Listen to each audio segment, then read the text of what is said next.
Good morning everyone. Today we study capacitance of a conductor और इनका जो result आएगा उसके बेसिस पे आपको एग्जाम्पल 4.1, 4.2, 4.3, 4.4, 4.5 और बुक के पीछे का जो न्यूमेरिकल प्रॉब्लम है 4.1, ये 6 क्वेश्चन आपको सॉल्व करने हैं जो ऑलरेडी मेरे यूट्यूब चैनल पे अपलोडेड है। आप वहाँ से स्टडी कर सकते हैं। इस टॉपिक के जो नोट्स हैं उसका PDF लिंक नीचे वीडियो के डिस्क्रिप्शन में है, तो आप PDF फॉर्मेट में इस टॉपिक के नोट्स वहाँ से डाउनलोड करिए। देखिए कैपेसिटी ऑफ कंडक्टर किस तरह से हमें कैलकुलेट करना है, स्टडी करना है।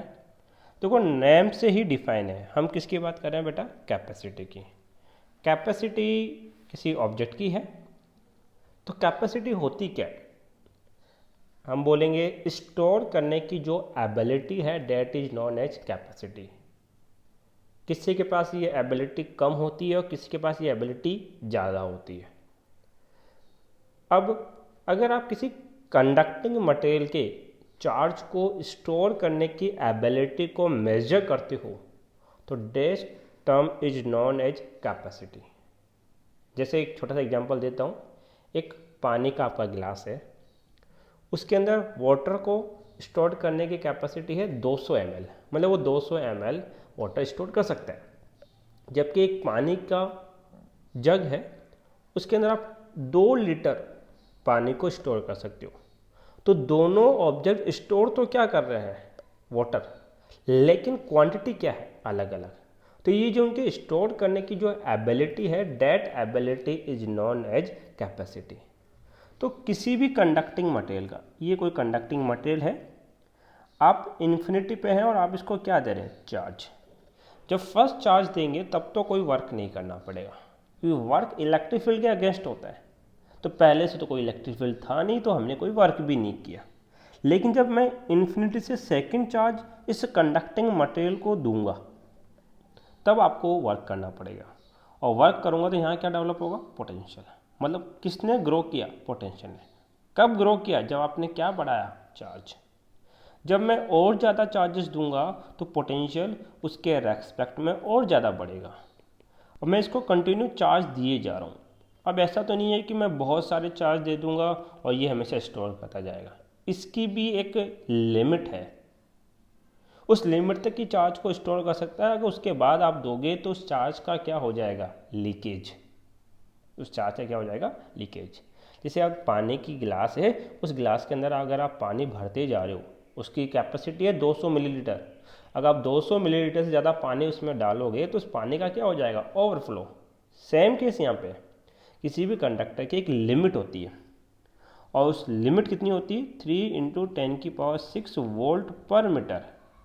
अर्थात इसका मतलब, सॉरी हिंदी में आ गया मैं, इसका मीन ये है कि जब तक यहाँ के जो एयर है उस एयर की इलेक्ट्रिक फील्ड की इंटेंसिटी 3 × 10⁻⁶ वोल्ट पर मीटर से कम है तब तक तो ये चार्ज स्टोर करता रहेगा।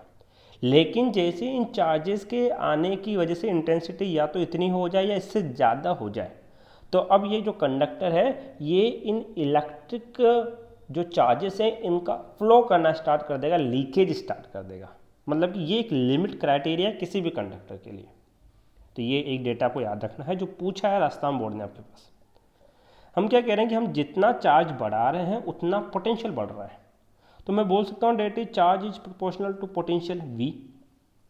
प्रोपोर्शनल का साइन रिमूव करूँगा तो एक कांस्टेंट आएगा। कांस्टेंट कितना आएगा? CV। और that constant is known as capacitance. Proportionality constant है आपके पास, इसी को क्या बोलते हैं हम लोग? कैपेसिटेंस बोलते हैं। C = कितना हो जाएगा? Q/V। ये C = कितना हो गया? Q/V। हमें इसके क्या कैलकुलेट करने हैं? यूनिट। तो हमने बोला 2 यूनिट होंगे SI। कैपेसिटेंस का जो SI यूनिट होता है वो होता है आपके पास फैरड। क्या होता है? फैरड। सिंबल क्या होगा? F। अगर हम लोग इसके फॉर्मूले से इसका यूनिट बनाए तो कैपेसिटेंस क्या होता है? Q/V। चार्ज का यूनिट होगा कूलाम और पोटेंशियल का यूनिट क्या हो जाएगा? वोल्ट। तो आप एक यूनिट क्या बना सकते हो? कूलाम पर वोल्ट। लेकिन आपको लिखना क्या है? फैरड लिखना है यहाँ पे। ये तो इसका ऐसा यूनिट है। हम बात कर रहे हैं CGS यूनिट की। तो C = कितना? Q/V। चार्ज का CGS यूनिट क्या है? State coulomb. कितना है? State coulomb. वोल्टेज का सीरीज यूनिट क्या है? State volt. कितनी है? State volt. तो स्टेट कूलाम पर state volt is called state farad. ये इसका क्या है? CGS। हमें एक लिंक चाहिए कि इतना SI यूनिट इतने CGS यूनिट के क्या है? इक्वल है। मतलब हम कन्वर्जेशन चाहते हैं SI टू CGS। जैसे आपको पता है कि 1 मीटर इक्वल टू 100 सेंटीमीटर, तो 1 मीटर क्या है? SI unit. सेंटीमीटर क्या है? CGS। रिलेशनशिप किसका है? 100 का। तो ऐसा ही एक रिलेशनशिप हमें रिक्वायर्ड है। तो किस तरीके से हमें कैलकुलेट करना है? देखिए, एक फेरेड, 1 फेरेड कितना होगा? 1 फेरेड होगा 1 कूलाम 1 वोल्ट के इक्वल। भाई C इक्वल टू कैपेसिटेंस क्या होता है? Q/V। कैपेसिटेंस का SI यूनिट क्या है? फेरेड। चार्ज का क्या है? 1 कूलाम इक्वल टू क्या हो जाएगा? 1 वोल्ट। अब आपने पढ़ा 1 कूलाम इक्वल टू होता है कितना आपके पास? 3 × 10⁹ स्टेट कूलाम के। ये ऐसा ही और ये क्या है? CGS है। और 1 वोल्ट इक्वल टू होता है 1/300 स्टेट वोल्ट। क्लियर? रख दो दोनों की वैल्यू। तो 1 फेरेड क्या बन जाएगा? 1 कूलाम की जगह रखेंगे 3 × 10⁹ स्टेट कूलाम अपॉन 1 वोल्ट को पुट कर सकते हैं 1/300 स्टेट वोल्ट। देन 1 फेरेड कितना हो जाएगा? 300 × 3 that is 900 10⁹ stat coulomb stat volt called stat farad. Then 1 farad equal to कितना? 9 × 10⁻11 स्टेट फेरेड। तो ये जो कन्वर्जेशन है ये मैंने नोट्स में लिखना भूल गया हूँ, तो आप नोट्स में लिख लेना इसको जरूर से। तो ये कन्वर्जेशन है। एक छोटा सा कंसेप्ट और, आपने पढ़ा चार्ज प्रोपोर्शनल टू V। तो ये चार्ज और ये V, दो एक्सिस ले ली, दोनों में प्रोपोर्शनल है, तो ग्राफ कैसा आएगा? एक स्ट्रेट लाइन। यहाँ एंगल कितना फॉर्म हो रहा है? थीटा। आपने 11th क्लास में पढ़ा कि ये जो स्लोप है, ये जो स्लोप बन रही है, इस स्लोप को कैलकुलेट करने के लिए हम क्या कैलकुलेट करते हैं? tan theta. और tan थीटा क्या होता है? y axis by x axis का रेशियो होती है, y/x का। अगर आप ग्राफ ड्रॉ कर रहे हैं Q और V के बीच का, किसका? Q और V के बीच का ग्राफ अगर आप प्लॉट कर रहे हैं, तो y एक्सिस पे कौन है? Q, x पे कौन है? V। आपने पढ़ा C इक्वल टू कितना होता है? Q/V। इसका मतलब अगर आपने Q/V के बीच में ग्राफ बनाया और उसका जो स्लोप है वो Q/V रेशियो के इक्वल है, तो है slope is represent the value of capacitance. तो यहाँ tan थीटा किसको रिप्रेजेंट कर रहा है? C को, कैपेसिटेंस को रिप्रेजेंट कर रहा है। तो हम बोलेंगे कि अगर Q और V के बीच में ग्राफ है तो tan थीटा किसको रिप्रेजेंट करेगा? C को। अगर आप एक्सिस इंटरचेंज कर देते हैं, डेट इज y एक्सिस पे पोटेंशियल रिप्रेजेंट कर रहे हैं और x एक्सिस पे किसे रिप्रेजेंट करते हैं? चार्ज को। उस कंडीशन पे ग्राफ तो प्रोपोर्शनली बनेगा, लेकिन इस बार C tan थीटा के इक्वल नहीं होगा। क्यों?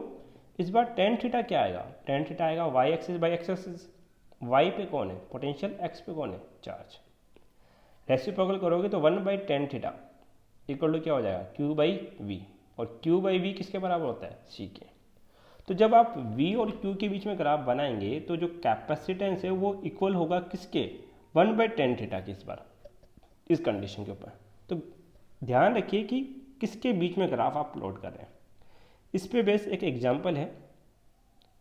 तो अगर आप Q और V के बीच में हैं और आपने दो ग्राफ प्लॉट किए, एक का कैपेसिटेंस C1 है, दूसरे का कैपेसिटेंस C2 है, और आपसे पूछा गया कि डिटरमाइन करिए कि कौन सा कैपेसिटेंस ग्रेटर है और कौन सा लेस देन है आपके पास।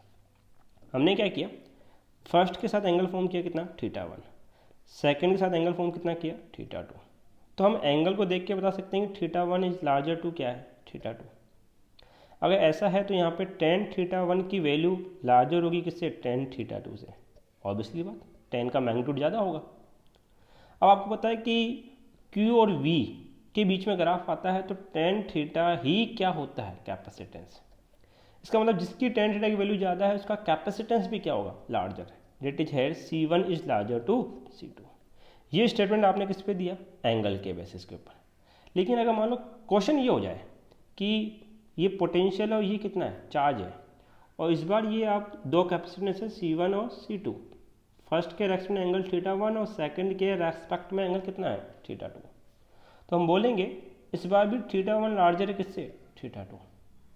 इस बार भी क्या है कि tan θ1 लार्जर होगा किससे, tan θ2 से। भाई मैग्नीट्यूड तो बढ़ेगी, अगर थीटा ज़्यादा तो tan की वैल्यू भी क्या होगी, ज़्यादा।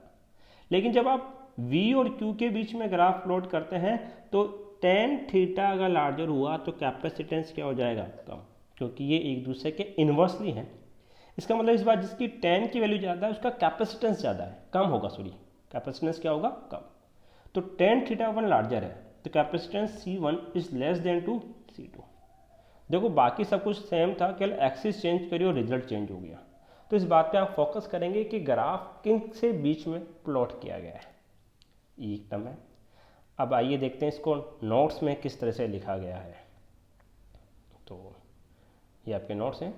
कैपेसिटेंस की डेफिनेशन क्या है, ability of conductor to store charge is known as capacity of conductor. किसी कंडक्टर की कितनी एबिलिटी है चार्ज को स्टोर करने की, वही क्या बोली जाती है, कैपेसिटी। किसी भी कंडक्टर के लिए जो चार्ज होता है वो डायरेक्टली प्रोपोर्शनल होता है किसके, पोटेंशियल के। तो चार्ज प्रोपोर्शनल टू v, तो q इक्वल टू कितना आ गया, CV। जहाँ c क्या है, कांस्टेंट है और इसको बोलते हैं प्रोपोर्शनलिटी कांस्टेंट, इसको क्या बोला गया, कैपेसिटेंस। c इक्वल टू कितना हो गया, q/v। ऐसा यूनिट क्या है, कूलम्ब पर वोल्ट और फेरेड। इसका जो CGS यूनिट का रिलेशनशिप है वो नीचे मैंने एक्सप्लेन किया, तो आप लोग यहाँ लिखेंगे, उसको ध्यान देना। अगर आपको बोला जाए कि 1 फेरेड की डेफिनेशन दो, तो 1 फेरेड होगा 1 कूलम्ब 1 वोल्ट।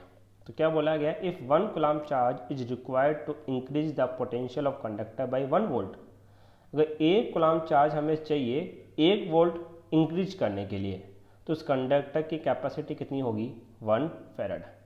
डायमेंशन हम निकाल सकते हैं, चार्ज का आपको पता है, पोटेंशियल का आपको पता है। सॉल्व आउट करेंगे तो क्या कैलकुलेट हो जाएगी, इसकी डायमेंशन कैलकुलेट हो जाएगी। कितनी आएगी, m-1 l-2 T4 A2 आपके पास। चार्ज और v के बीच में ग्राफ बना दिया और यहाँ पे स्लोप किसको बताता है, tan थीटा का। इसका जो मैंने 2 एग्जांपल बताए वो आप लिख लेना यहाँ पे।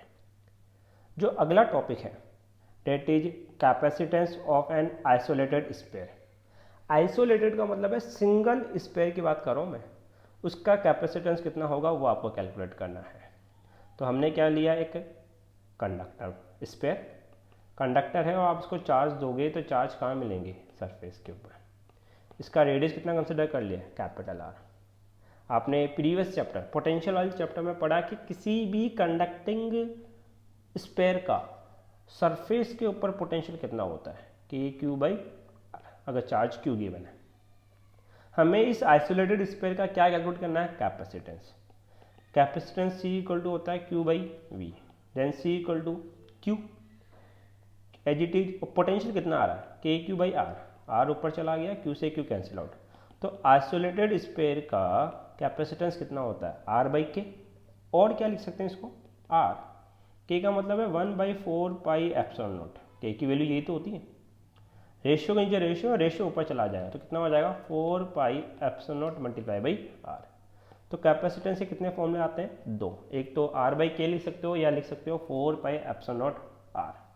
यहाँ पे एक छोटा सा कंसेप्ट है, ये तो तब है जब आपने इस स्फीयर को कहाँ रखा है, वैक्यूम में, या कहाँ रखा है, एयर में।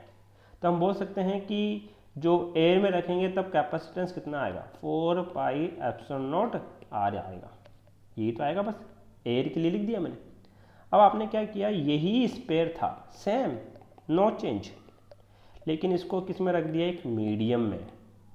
और उस मीडियम का जो परमिटिविटी है वो है एप्सिलॉन। और आपको पता है एप्सिलॉन बराबर होता है ε0 मल्टीप्लाई बाई εr के। चैप्टर फर्स्ट से हमने ये स्टडी किया है। देन हम बोल सकते हैं कि अगर ये मीडियम पे है तो कैपेसिटेंस कितना होगा, C मीडियम, वो होगा 4π। जब वैक्यूम थे तो ε0 लिख रहे थे, मीडियम है तो मीडियम की परमिटिविटी रखेंगे एप्सिलॉन मल्टीप्लाई में R। देन C मीडियम कितना हो जाएगा, 4π। एप्सिलॉन को क्या लिख सकते हैं, ε0 εr कैपिटल R। 4πε0R तो क्या है, एयर का कैपेसिटेंस है। C मीडियम क्या हो जाएगा, C air multiply by epsilon. ये रिलेशनशिप है एयर के कैपेसिटेंस का और मीडियम के कैपेसिटेंस के। आपके 1-2 न्यूमेरिकल इसके बेसिस पे भी सोल्व होंगे। देखिए इस टॉपिक को कैसे लिखा गया है नोट्स के अंदर। Let a spherical conductor of radius R and the charge Q given to it. एक स्पेरिकल कंडक्टर ले लिया जिसका रेडियस आर है और चार्ज कितना गिवन है क्यू। तो उस कंडक्टर के सरफेस का पोटेंशियल कितना होगा के क्यू बाई आर, और के की वैल्यू ओपन करके रखी 1/4πε0 क्यू बाई आर। कैपेसिटेंस की डेफिनेशन से क्या पढ़ा, सी इक्वल टू कितना होता है क्यू बाई वी। वी की जगह रख दिया क्यू बाई आर ऊपर चला गया, क्यू से क्यू कैंसिल आउट, तो सी की वैल्यू कितनी आ गई आर बाई के। या फिर के की वैल्यू ओपन करोगे तो सी कितना आ जाएगा 4πε0 आर। जब इसको एयर और वैक्यूम में रखोगे तो फॉर्मूला क्या लिखोगे 4πε0 आर। जब मीडियम में होगा तो कितना होगा 4πε आर। एप्सिलॉन की वैल्यू होगी ε0 मल्टीप्लाई एप्सिलॉन आर। कंपेयर किया तो मीडियम का कैपेसिटेंस जो होता है वो एयर के कैपेसिटेंस और डाइलेक्ट्रिक कांस्टेंट एप्सिलॉन आर के प्रोडक्ट के क्या होता है इक्वल। Thank you.